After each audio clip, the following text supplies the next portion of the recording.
All right, so dreams, right? I mean, who doesn't love a good dream? Hmm. Or maybe even like a weird, kind of freaky one. That's what we're diving into today on the deep dive, specifically the way Jungian psychology can give us some pretty cool insights into these nightly little adventures our brains take us on. Because people have been trying to figure out dreams forever, right? Oh, absolutely. Yeah. It's like one of those enduring mysteries, isn't it? Dreams. And Jung, well, he had a pretty unique take on all this. You know, it really gets to the core of what they might be telling us about, well, ourselves. Exactly. And that's kind of our mission today for everyone listening, to really give you the tools to understand your dreams through that Jungian lens. Like, we're going way beyond just your basic dream dictionary stuff here. We dug in some pretty fascinating sources, and we're going to get into some of Jung's most, I guess you could say, foundational ideas. So are you ready to decode your dreams? I am, yeah. Let's do it. But before we get too far, I think it's really important to understand just how different Jung's ideas are from, say, Freud, because Freud's the name everyone kind of knows, right? So, right, like Freud's the guy who said everything was about, well, sex. Yeah. I mean, to put it simply, yeah, Freud kind of saw dreams as these like hidden expressions of, well, what he called repressed desires. You know, mostly things that were sexual or aggressive, stuff that our conscious minds just couldn't handle. So they'd come out all disguised in our dreams. Like our brains were playing some kind of elaborate game of hide and seek. Exactly, yeah, like a coded message almost. And he believed that if you could crack that code, you could uncover all those, well, often pretty steamy wishes hiding underneath. But Jung wasn't really buying that, was he? Not really, no. He saw dreams more as a way for our unconscious to kind of balance out our conscious selves. Like if you're super focused on being, say, super rational and logical all day, your dreams might just throw some crazy emotional stuff your way to even things out a bit. Interesting. So you call that compensatory, right? Exactly. And to really grasp how different their views were, let's look at the classic staircase dream. Freud, he'd probably say something like, dreaming about going upstairs, oh, that's definitely about sex. The upward movement, the rhythm, you know, it all kind of fit for him. But Jung, now he'd probably see something totally different, wouldn't he? Absolutely. For Jung, that same staircase could represent a journey of like spiritual growth or even a personal encounter with what he called the self, that kind of ultimate state of being whole, fully integrated. We'll definitely get into that more later. But the point is, it's not just about some hidden desire bubbling up. It's about a much deeper kind of personal evolution. So it's like two totally different languages for interpreting the same image. Exactly. And this really gets at the core of how Jung saw dreams. It wasn't just about hidden desires, but an ongoing dialogue, as one of our sources put it, between the ego and the deeper psyche. Okay, and the psyche is basically just a fancy word for like our mind, our whole inner world, right? Yeah, pretty much. It's that whole landscape of our thoughts, emotions, memories, even those instincts we might not even be aware of. And Jung, well, he had a very specific way of mapping out that inner landscape, didn't he? Right. He talked about the unconscious, but like in layers, didn't he? Yeah, exactly. So he divided it into two main parts: the personal unconscious and the collective unconscious. Okay, let's start with the personal one. What exactly is floating around in there? Well, it's pretty much like a giant storehouse for everything we've experienced in our lives. You know, all those memories, big or small, things we've pushed down, forgotten about, even things we never really registered in the first place. Like, you know, those times you walk into a room and you get a weird feeling, but you can't explain it, that kind of stuff. It's like our own personal mental attic filled with all those boxes of memories and experiences we've kind of tucked away. That's a great way to put it, yeah. And sometimes those boxes get kind of unpacked in our dreams, don't they? Right. Like our source gave that example of recurring dreams about being chased, which can sometimes be linked back to some kind of childhood trauma. Right. And that's a classic example of how the personal unconscious works. It's like those unresolved experiences, those old fears and anxieties, they can kind of linger in there, just waiting for the chance to pop up in our dreams. Like maybe the chase is a symbol for still feeling pursued by that past event, even if you're not consciously thinking about it. Okay, that makes sense.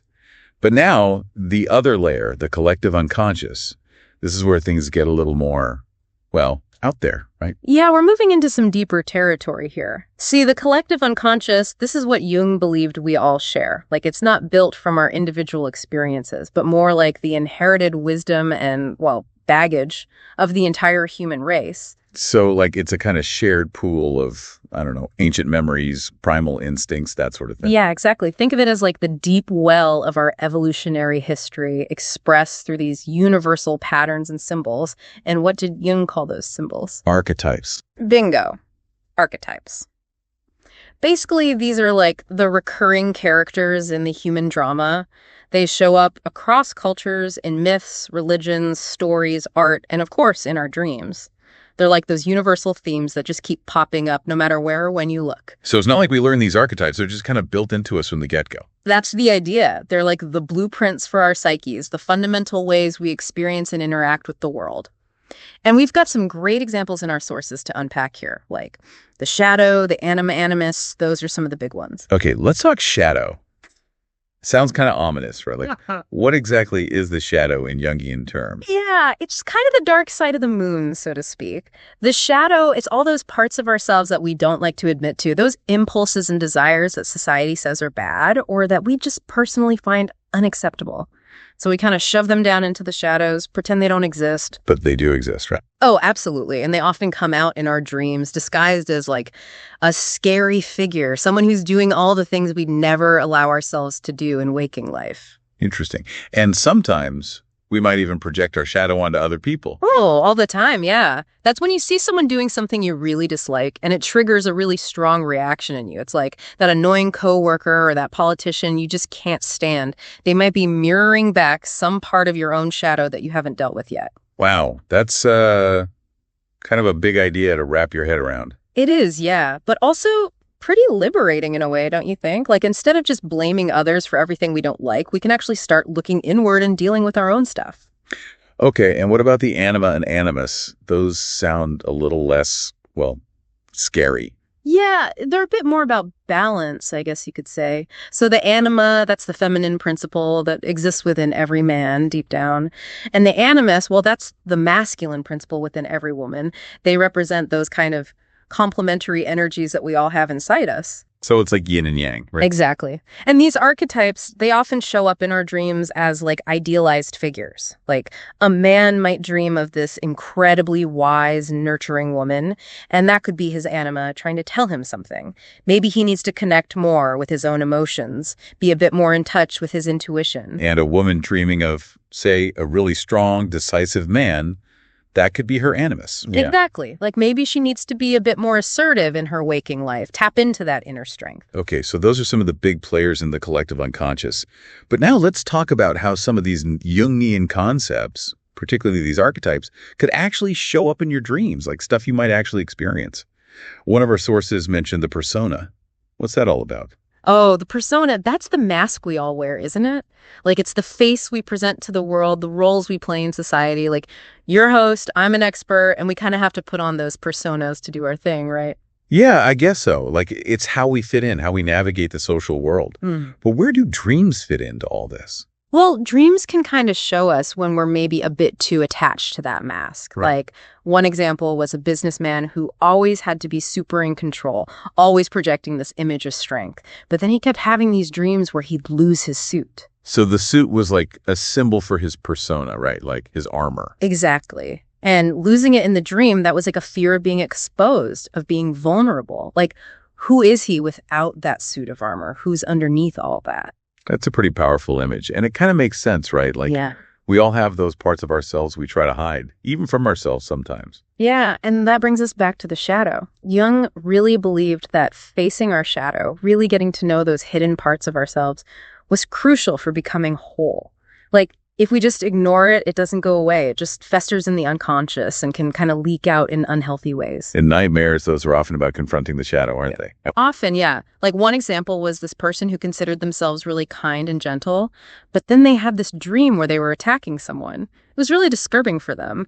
But from a Jungian perspective, it could mean that they have some repressed anger, maybe a lack of assertiveness that they haven't dealt with. So it's not like the dream is saying they're secretly a violent person. It's more like their unconscious is saying, hey, there's this part of you that you're not acknowledging.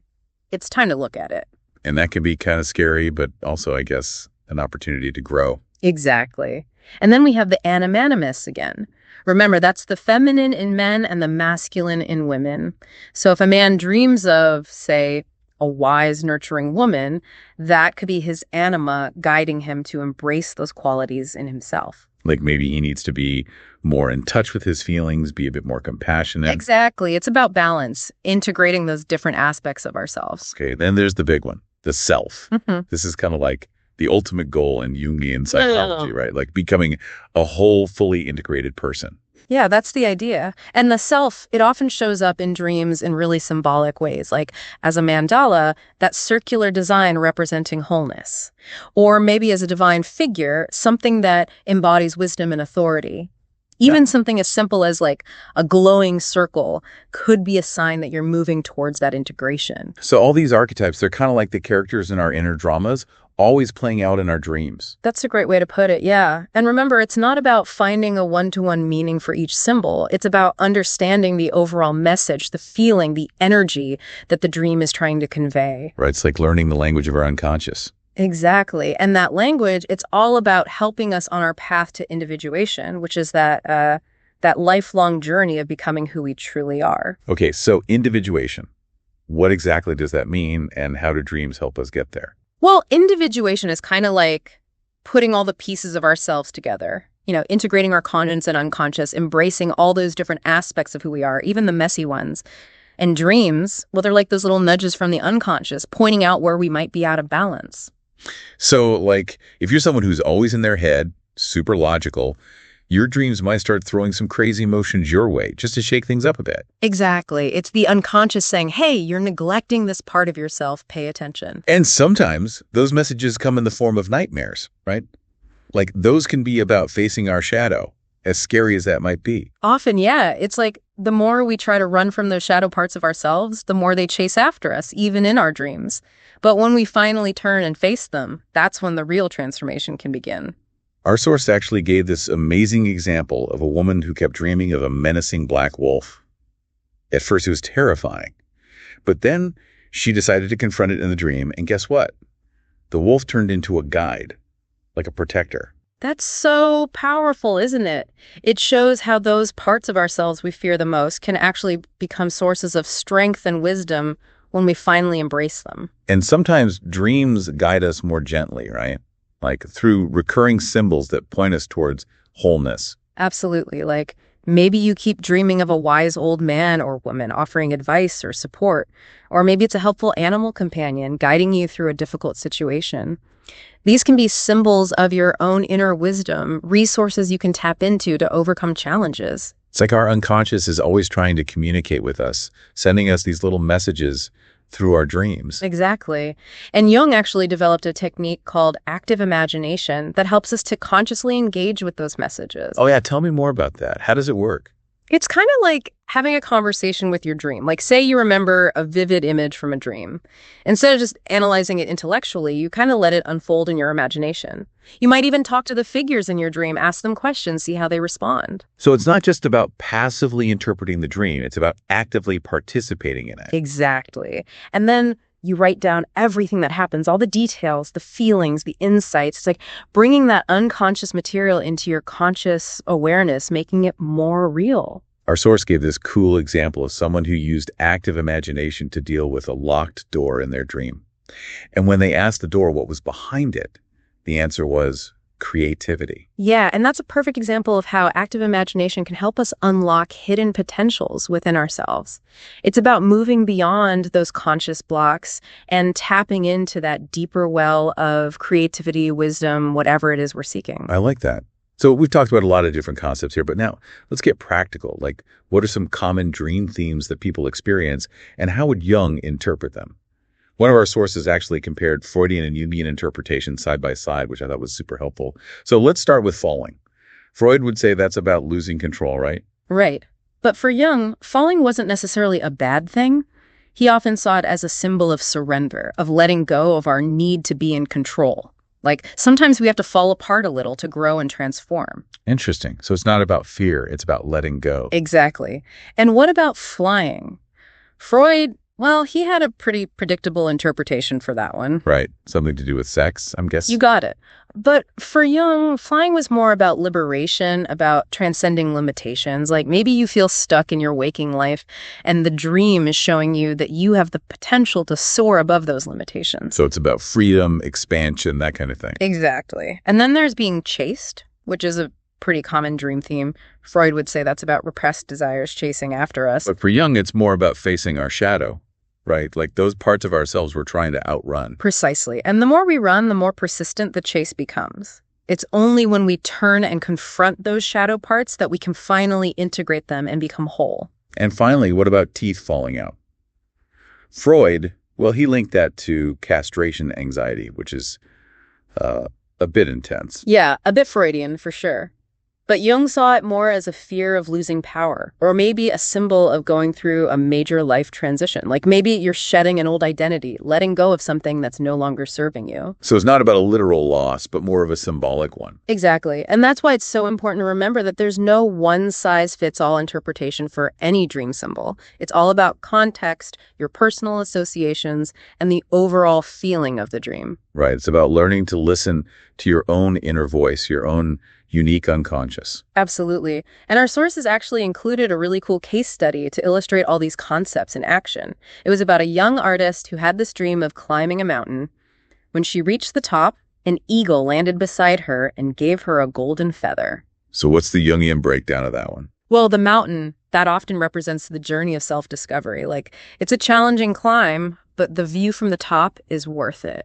The eagle, now that's a powerful symbol of the self, of spiritual insight and higher awareness.